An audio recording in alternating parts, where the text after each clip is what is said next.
Sam here, with more unrequested life advice from someone who once mistook a ghost pepper for a sun-dried tomato. Yeah, that was a heated situation, and this video might help explain what was going on in my head at the time. But first, maybe you came here because you have autism and you are looking for helpful suggestions. Unlike other videos, I won't force you to watch half an hour of exposition before getting to the practical stuff. Let's do the helpful suggestions right away. For clarity, in this video I will call people with autism monotropic, and I will call people without autism polytropic.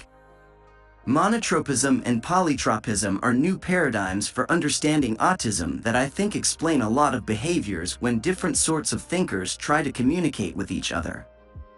Now, there are 11 suggestions in this video. The first suggestion is the most immediately applicable, and you may need it to move on to the others, but suggestion 11 is about the latest DNA tests, and I think it could be the most important. Frankly, if you feel your focus slipping, just fast forward to the end. You won't regret it. There may well be an explanation and a solution in your DNA, and I think that is incredible. So, in order of immediacy, suggestion 1. Reduce your inputs. In a group, put your focus on the speaker. You can forget about non-speakers most of the time. Importantly, reduce eye contact to reduce the number of complex input signals. Don't look away, because that is a social signal of disinterest, so instead look at the speaker's left eyebrow, or look at a point between their eyes. Widen your eyes and loosen your field of focus, so it is not specific and thus does not look like you are avoiding direct contact. If you have a strong bond with the speaker, then you could also focus completely on their eyes, to the exclusion of all else. But such strong eye contact also indicates intimacy, so only use it when there is an existing strong emotional bond. Polytropics really like being looked at. So if you like the person you are with, it can be worth taking the hit of making eye contact every so often. And don't worry, polytropics don't actually spend whole conversations looking into each other's eyes either, although it may seem like it if every time you look up they are trying to make eye contact. They are just hunting for a signal. And once they get it, they will relax. Think of eye contact like candy. Give them a piece every so often, and they will calm right down. Suggestion 2. How to be interested in a conversation. When someone is speaking to you, the absolute best way that you can maintain interest is by constantly asking yourself a question about that person or conversation. Don't ask out loud, as that would send a negative social signal. Just repeat the question to yourself in your head. Good general questions to keep asking yourself are, what can I learn from this person? What words are they using the most? Are the words and the body language saying the same thing? Experiment and learn a number of questions that keep you the most engaged, and rotate through them for novelty. Timeouts are also good if a conversation is getting too exhausting. Say to the speaker, I need a quick timeout to do a thing. Let's pick this up in a moment. And then move away. This both expresses interest in the conversation and buys you space and time to reset and reorganize. Suggestion 3. Stim to deal with stress. When stressed, stimming increases your ability to focus, and it can be soothing. But stimming can have negative social implications. So you decide what you will stim. Make it socially acceptable. Keep it healthy and non-harmful. And if the stim is an object, then always keep it nearby. Think of fidget toys, but pens are particularly common and useful. Also, watches, rings, or other jewelry that you can adjust are all socially acceptable to keep attending to. Watches have been all but replaced by smartphones, but a colorful or classy watch will keep others engaged as well as yourself. Physical stims can also become a talking point that is not you. Suggestion 4. Handling special interests.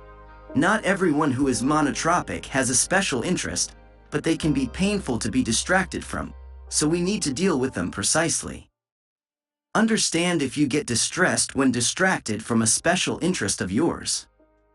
Make plans for coping with the pain of being ripped away from it. Have your positive, healthy stim handy just for that. Say to the distractor, "If we need to talk, then I can listen now, but I am deep into this and I want to get back to it as soon as possible." Signal a timeout in the conversation so that you can write down a time when you know you will come back to the special interest. Even just saying the time out loud or to yourself can help soften the interruption. If it turns out that you must stop working on the special interest, then lean into the stims and lean into planning a time that you would ideally get back to it. Making a plan can soften the blow. Suggestion 5. Journal away your intrusive thoughts.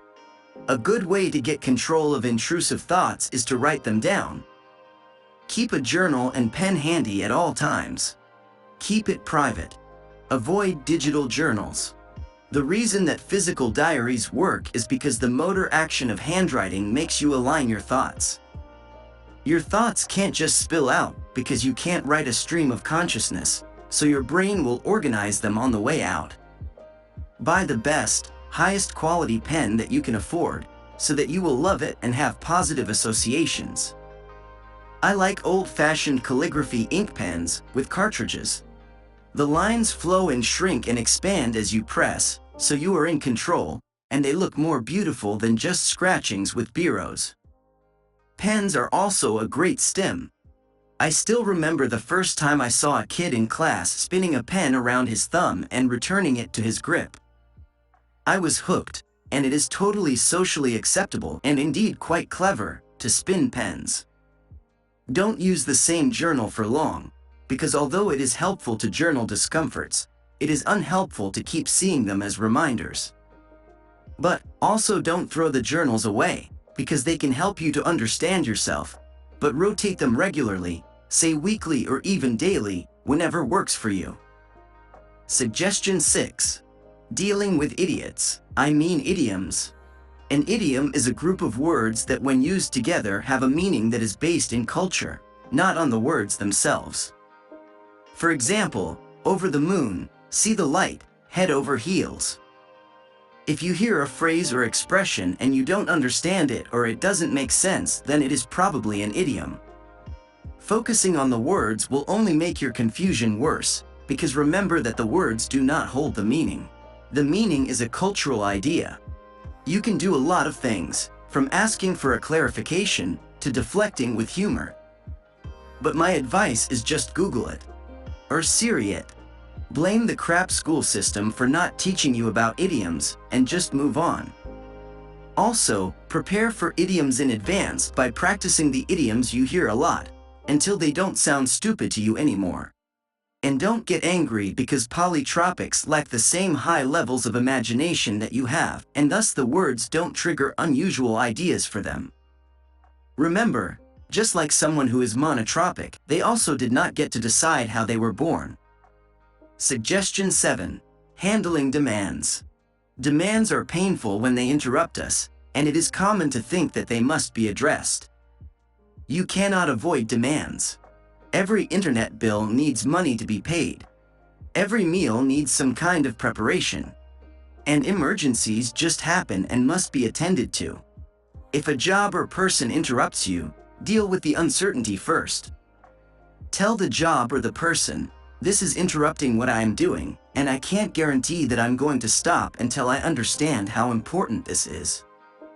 That places the onus of justifying the interruption on the person or thing that interrupted you.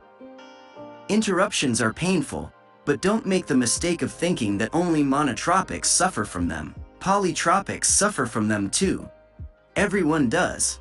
And likewise, I think everyone could get better at interrupting people less.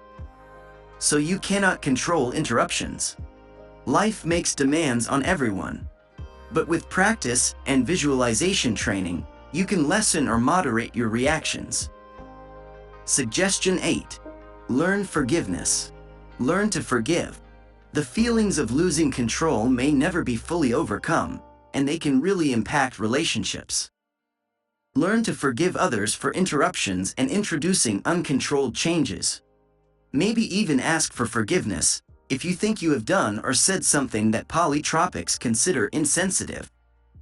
Learn to forgive yourself for your natural reactions to interruptions and changes. Use your imagination to practice forgiving hypothetical situations. Use your monotropic focus to bring that practice vividly to life and get real good at forgiving both others and yourself. Suggestion 9. Accept forgiveness. Learn to accept forgiveness. If you apologize to someone and they say, "That's okay," or "No big deal," then decide to take that at face value and accept that you are worthy of being forgiven. For example, if you have been insensitive. Accept forgiveness both from others and from yourself. Again, use your imagination and incredible focus to practice in your head, so you are good at it before you need to use it. I think this is the most important thing to practice. Guilt holds people, all people, back from happiness more than any other emotion. Forgive and accept forgiveness. For your sanity's sake. Suggestion 10. Managing dyspraxia. If you suffer from dyspraxia or lack of movement control, then practice physical activities that include intentional focus and control.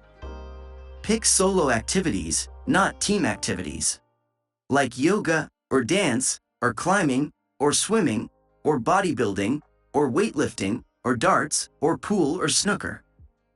Activities requiring gross motor skills such as moving whole limbs can be easier to start with than those requiring fine motor control, such as fingers. Start doing them at home until you build up a habit. This means that if you later try the activity in a public space, at least you will not have to focus on the technique, and you can save your energy in case you have to deal with the situation. You need to activate your proprioceptive nervous system. Even bodywork meditation, like breathing exercises, can help. Also, sometimes you should exercise to exhaustion in a calm environment, because the exhaustion pushes you to the edge, and you can surf that urge safely. Now that the immediate suggestions are out of the way, perhaps more importantly than managing a particular situation, or managing a whole day, is managing your whole life. Let's talk about the why. Why autism? There is a psychiatric manual called the Diagnostic and Statistical Manual of Mental Disorders, or DSM for short. It sounds useful, but its use is limited, and here is why. It is a book trying to give names to sets of behaviors, based on descriptions of those behaviors, not on the underlying causes, for the purpose of prescribing treatments and drugs to manage problems but not solve the root causes. So the DSM is like hearing an explanation of an email that someone sent you, instead of reading the actual email itself. But there is good news. You can now read the actual email. Suggestion 11. The good news. The good news is genomic wellness testing. This is a simple DNA test using your saliva. For example, it can check if your body can't process folate properly, and maybe what you need is a different kind of folate or a folate precursor. You need to do this with an expert because it is tricky stuff to interpret, but worth the money. It could seriously improve your life. The test is not expensive, but most doctors and psychiatrists don't know how it works, so the hard part is locating an expert. To get an idea, you can Google Smart DNA Genomic Wellness Testing. If you picked up nothing else from this video, you should look into a genomic wellness DNA test. As a friend of mine said when he used this to help his autism, he was not born with an antidepressant deficiency. There was something in his genetic makeup that led to him being prescribed antidepressants, and it was a DNA problem that he now knows how to manage. Anyway, after all this, if you are still listening, then you might be asking what happened with the ghost pepper? The short story is that I was at a picnic, and it was a crowded social situation, and I think I was just blocking out lots of things. I had a mental map of where the food was on the table, but because I wasn't focusing well, my mental map got outdated. So, I probably thought that the fuzzy red blobs nearby were the sun-dried tomatoes, but I had missed someone taking them, and someone else putting the ghost peppers down in the empty spot. The immediate heat and pain confused me, so I reflexively spat them out on the table, and then I got embarrassed and quickly apologized. I stayed embarrassed the rest of the day, and it was only later, after I had emotionally de-escalated from the situation, that I could piece together a likely scenario of what happened. I learned from that experience. The embarrassment helped me to learn. Also, my ability to handle stress triggers has improved over the years, so unless I am really distracted, not stressed, I mean distracted, then it may not happen again. I just emphasized that the distraction was the issue, because it is distraction that causes confusion, and confusion that causes stress. So distraction is the real trigger. Nowadays I am better at tuning out distractions. I am also better at restoring clarity if I do become confused. This has resulted in me deliberately being very literal with words. The result of this deliberate, literal approach does upset some people who do not think or speak with great accuracy. However, I have come to understand that if other people stress themselves with their own inaccuracy, that is not my fault, and not something I should be stressed by. Also, since I know what is happening, my confusion levels are much reduced. So, if you are monotropic, then I hope this has given you some immediate advice, as well as making a long-term plan to test your DNA. And perhaps it also gave you a slight chuckle at my expense, which I totally forgive. Peace in. Sam out. So long, farewell, I'll be just saying adieu. Adieu, adieu, to you and you and you. Goodbye.